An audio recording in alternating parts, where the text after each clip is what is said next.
Assalamualaikum warahmatullahi wabarakatuh. Perkenalkan, saya Andini Hairunisa, mahasiswi semester 8 Fakultas Ilmu Komunikasi.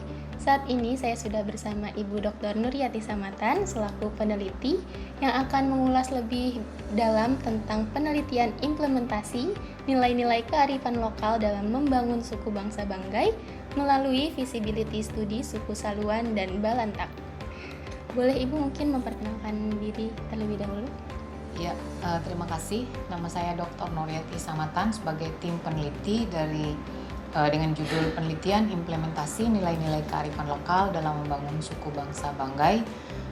Dalam hal ini kita akan membahas tentang visibility study yang diadakan di keluarga Saluan dan Balantak. Baik Ibu, mungkin bisa jelaskan sedikit Bu tentang visibility study dalam membangun suku bangsa Banggai ini seperti apa? Ya, visibility study ada sebuah kegiatan untuk melakukan implementasi terhadap apa yang telah disusun dan tentunya tentang nilai-nilai kearifan lokal dalam membangun suku bangsa Banggai. Tujuan dari kegiatan ini adalah untuk membuat sebuah prototipe tentang seperti apa sebetulnya setelah diimplementasikan dalam suku bangsa yang dimaksud. Jadi yang perlu mungkin saya jelaskan di sini adalah bahwa suku bangsa dalam Banggai itu sendiri atau yang mereka sebut dengan Babasal, Banggai, Saluan, dan Balantak. Saluan dan Balantak itu berada di daerah Kabupaten Banggai yang saat ini berada dalam posisi yang di Pulau Sulawesi, dan sementara suku Banggai itu berada di dua kabupaten yang berada di pulau, yaitu Kabupaten Banggai Kepulauan dan Banggai Laut sebagai hasil pemekaran dari Kabupaten Banggai tadi. Jadi dari suku bangsa tadi, jadi Banggai, Saluan, dan Balantak merupakan suku asli yang tergabung dalam Babasal atau suku bangsa Banggai itu sendiri. Jadi di sini kita melakukan visibility study untuk suku bangsa Saluan dan suku bangsa Balantak. Oke, baik Bu. Kalau instrumen yang dibuat sebelumnya ada nggak Bu? Ya, tentunya untuk melakukan visibility study kita membuat instrumen. Jadi instrumen yang itu ada dan itu sejak tahun lalu kami siapkan, yaitu kuesioner yang akan diimplementasikan dalam bentuk pretest dan posttest. Jadi kemudian ada setelah itu kita buat pelatihan itu isinya adalah bagaimana sebetulnya membuat atau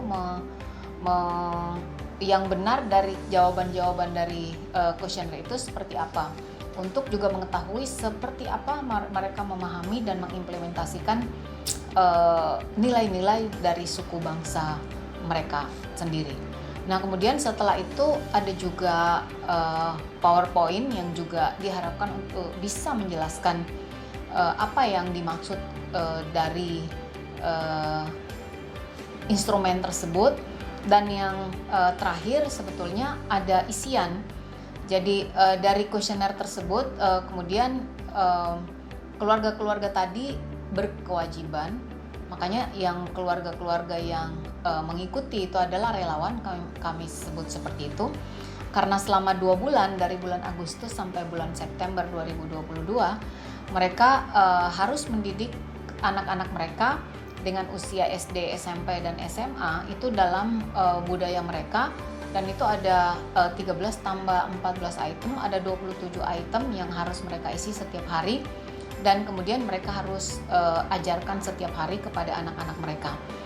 Gunanya itu adalah untuk melihat bagaimana kesesuaian dan kemudian bagaimana peningkatan dari hari ke hari terhadap anak mereka. Karena itu ada 3 penilaian dan mereka sendiri yang menilai, orang tua sendiri yang menilai bagaimana peningkatan anak-anak tersebut setelah diimplementasikan nilai-nilai kebudayaan atau nilai-nilai kearifan lokal mereka. Jadi ada tiga sign atau 3 tanda.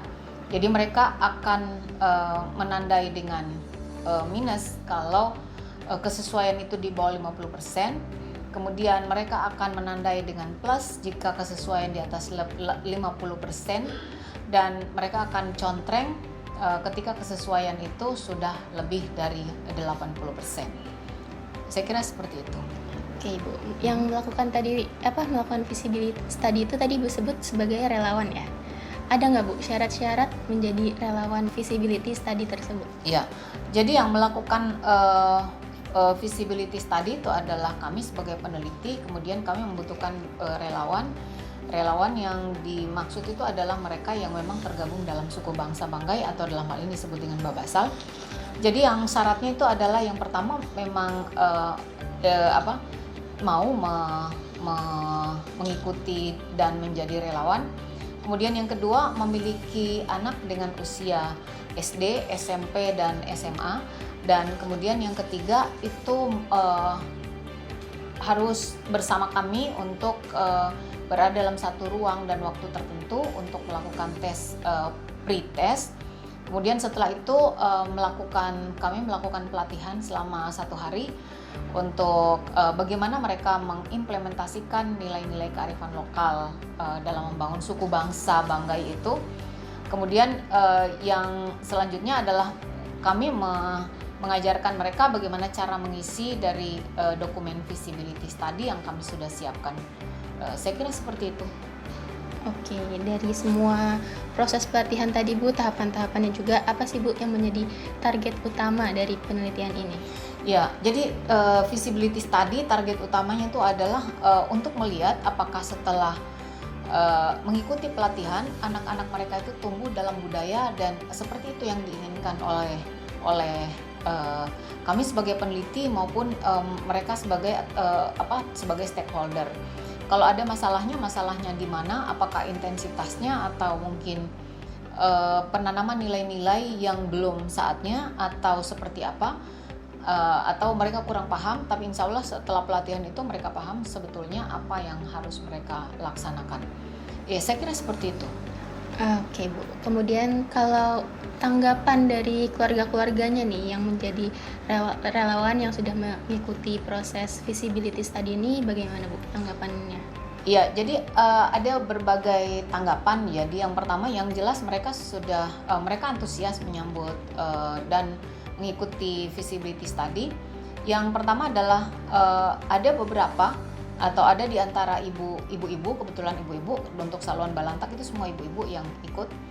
Ada ibu-ibu yang berpikir bahwa apa yang mereka lakukan itu sudah benar begitu. Tetapi ternyata dalam cara pengisian dan bagaimana standar nilai-nilai yang harus mereka lakukan ternyata tidak seperti itu.